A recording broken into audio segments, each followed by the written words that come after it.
6:16 now. Welcome back. Over the last few weeks, we've been reporting on a handful of missing person cases right here in Kern County, the majority involving children and teenagers. And joining us this morning live to talk more about what you can do as parents to help prevent your kids from going missing and what you can do if they do go missing is Callahan Walsh with the National Center for Missing and Exploited Children. Callahan, thank you so much for joining us. Thank you for having me. Really appreciate it. Let's just jump in right off the bat. Do many people have a misconception that when we're talking about missing children, we're talking about ages 4, 5, 6, when the majority of them are teenagers? That's true. And in fact, there are many misconceptions around missing children. Here at the National Center for Missing and Exploited Children, we're taking in cases from anywhere from, day-old infants that go missing all the way to under 21 years of age. And children go missing in a vast and variety of different ways. I think most people think of the stranger kidnapping as a typical missing child case, when in fact runaways are our largest majority of the cases that we deal with at the National Center. Many children running away, oftentimes, out of the frying pan into the fire, from possibly a bad situation into a worse situation.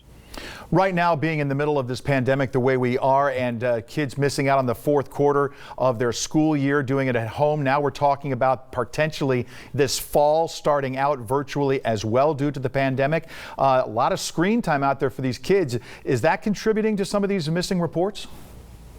It's very possible, and it will take some time for us to look back at these numbers. We do know right off the bat we are seeing high numbers of reports made not only to our hotline, but to our cyber tip line as well.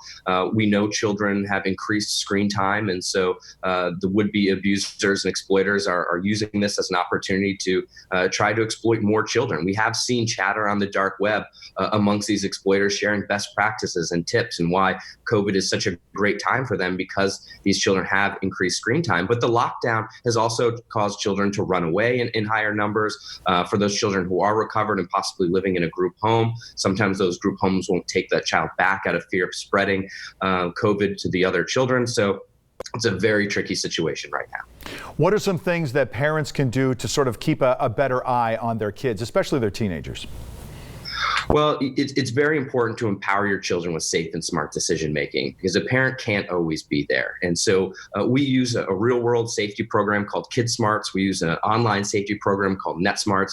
And it's really important for parents to understand these resources are out there, to have ongoing conversations with your kids about safety, whether it's real world safety, walking to or from school or waiting at the school bus stop, or your online safety. And that has everything to do from cyberbullying to sexting, sextortion, online enticement and grooming. Parents need to know these dangers are out there and empower their children to make those safe and smart decisions and be able to navigate those safely.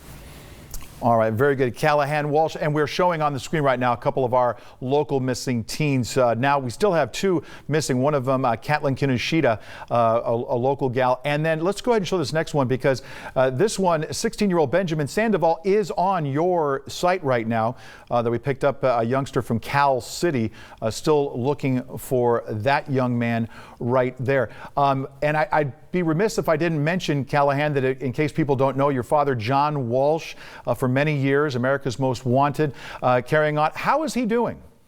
He's doing great. In fact, both him and I co-host a show together now on Investigation Discovery. So he's still out there. He tried to retire.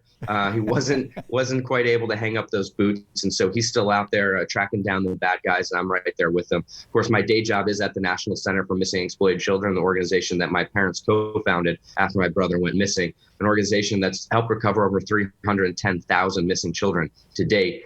Just trying to follow in his footsteps, and got big shoes to fill, that's for sure. Most definitely. Callahan Walsh, we appreciate your time this morning. Best of luck to you in bringing those kids home. Thank you very much.